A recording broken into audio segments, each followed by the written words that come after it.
सलाम, नमस्कार। मेरा नाम है अल्तमश अहमद। मैं सिर्फ कहानियाँ नहीं सुनाता, मैं उन्हें जिंदा करता हूँ। स्वागत है आपका मेरे चैनल कहानीज में। आज की कहानी का शीर्षक है आखिरी खत। गांव की पगडंडियों पर धूल उड़ती थी और नीम के पेड़ के छांव में बैठी थी एक भोली सी लड़की, लाजो। उसकी आंखों में सपने थे, होंठों पर शर्मीली मुस्कान और मन में एक चुपचाप सा इकरार। उसे हर शाम इंतजार रहता था गोविंद के आने का। गोविंद शहर से आया एक जवान मूर्तिकार था। उसके हाथ पत्थरों में जान डालते थे और एक बार उसकी नजर लाजो पर ठहर गई। गलती से उसने लाजो को देख लिया और बस देखता ही रह गया।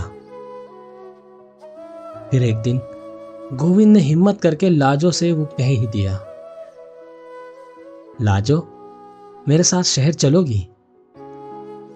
मैं तुम्हारे लिए एक घर बनाऊंगा, पत्थर की नहीं, एक सांस लेती हुई जिंदगी दूंगा। लाजो ने नीचे निगाह झुका ली और सर हिला दिया। गांव की गलियों में बिना किसी शोर के दोनों ने मंदिर में शादी की, चुपके से, जैसे प्रेम करना कोई गुनाह हो। जैसे ही गांव की मंदिर में मूर्ति का काम खत्म हुआ, गोविंद को शहर लौटना पड़ा। मैं लौट कर आऊंगा जल्दी और फिर हमेशा तुम्हारे साथ रहूंगा। लाजो बस देखती रही। उसके मन में एक और बात थी जो वह कहते कहते रह गई। दिन बीतते गए। लाजो अब मां बन गई थी। उसने एक बेटे को जन्म दिया, मगर उसके होंठ अब भी गोविंद को वो खबर नहीं दे पाए थे। उसने कागज पर अपनी चुप्पियों को उतारा, एक खत लिखा जो उसे भी नहीं पता था कि शायद ये उसका आखिरी खत होगा। उसमें लिखा था, गोविंद, हमारा बेटा तुम्हारा इंतजार कर रहा है और मैं भी, पर अब मेरी सांसें थक रही हैं। कुछ दिनों बाद लाजो और बीमार हो गई और धीरे धीरे उसकी सांसें थम गईं। 14 महीने का वो नन्हा बच्चा, जिसे मां की गोद से ज्यादा कुछ न मिला था, अब अकेला था। घर सूना था, आंगन वीरान, और बच्चा भूख से बिलखता हुआ घर से बाहर निकल पड़ा। वो अब मुंबई की गलियों में था, एक ऐसा शहर जहां हजारों लोग हैं, पर एक मां की ममता नहीं। उसकी आंखें मां को ढूंढती थीं और पेट कुछ भी खाने को कहता था। उस नन्हे से बच्चे के पास न कोई नाम था, न पहचान, बस नंगे पैर, उलझे बाल और भूखे पेट का साहस था। वो गलियों में भटकता, कचरे में खाना खोजता, कभी किसी के पीछे भागता तो कभी किसी कुत्ते से डरकर छिप जाता। कुछ लोगों ने उसे देखा, पर हर किसी को फुर्सत कहाँ। एक माँ अपनी बेटी को स्कूल छोड़ रही थी। बच्चे की आंखों में देखती है, अरे ये बच्चा किसका है? लोगों ने कहा, अरे कौन जाने, आजकल तो बहुत से बच्चे ऐसे घूमते हैं, इनके माँ बाप इन्हें पैदा करते हैं और भीख मांगने के लिए छोड़ देते हैं। कहकर लोग वहां से चले गए। बच्चा फिर अकेला रह गया। वो बच्चा ट्रेन की पटरी के पास खेलता, किसी फुटपाथ पर सोता और कभी किसी होटल के बाहर बचे खाने की तलाश करता। शहर में दूसरी ओर गोविंद वो खत पढ़ चुका था जो उसे देर से मिला था। हमारा बेटा तुम्हारा इंतजार कर रहा है।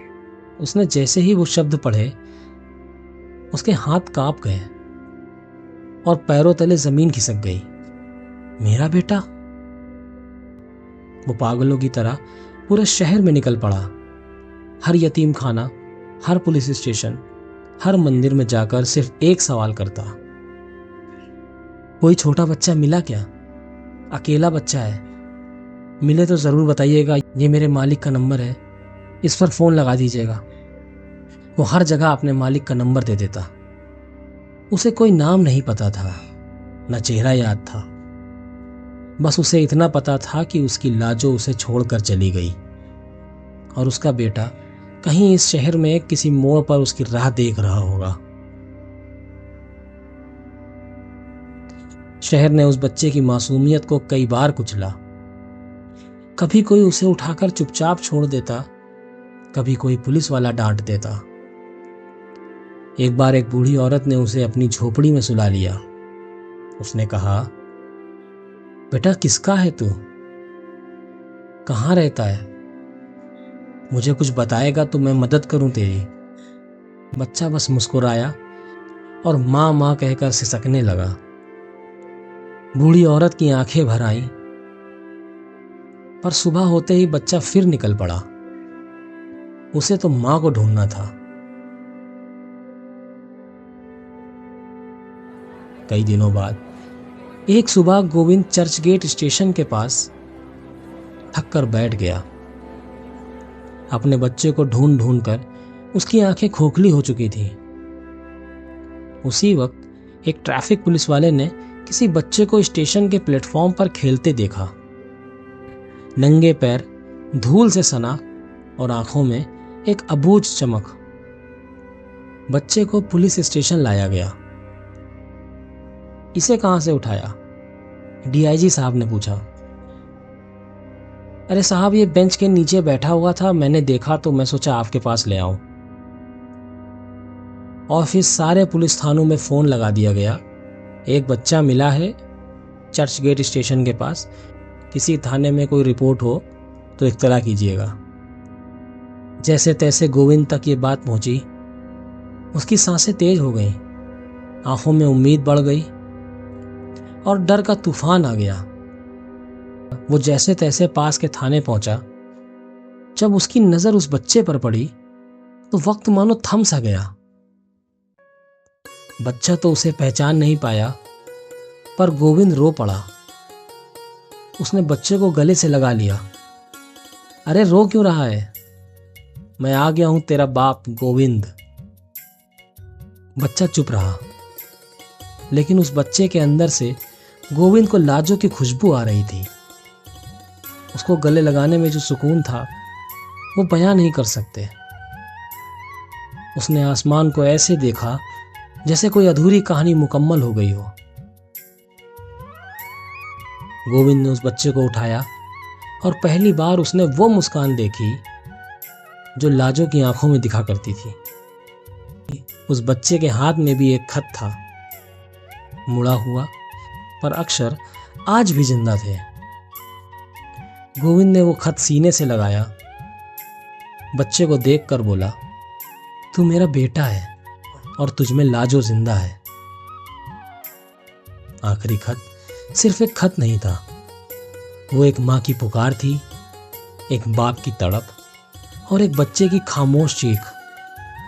इस शहर में हजारों लोग रहते हैं, पर कभी कभी एक बच्चा अपनी माँ के बिना पूरी दुनिया से अकेला होता है। गोविंद को उसका बेटा मिल गया, लेकिन उस एक खत ने उसे एक उम्र की दूरी तय करवा दी।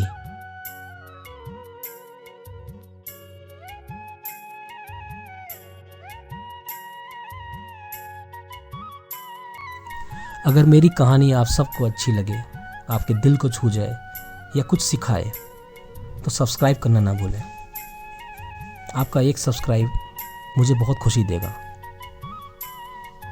और कमेंट में ये ज़रूर बताएं कि किस टॉपिक पे कहानी चाहिए। मैं कोशिश करूँगा इंशाल्लाह लिख सकूँ। शुक्रिया आप सबका।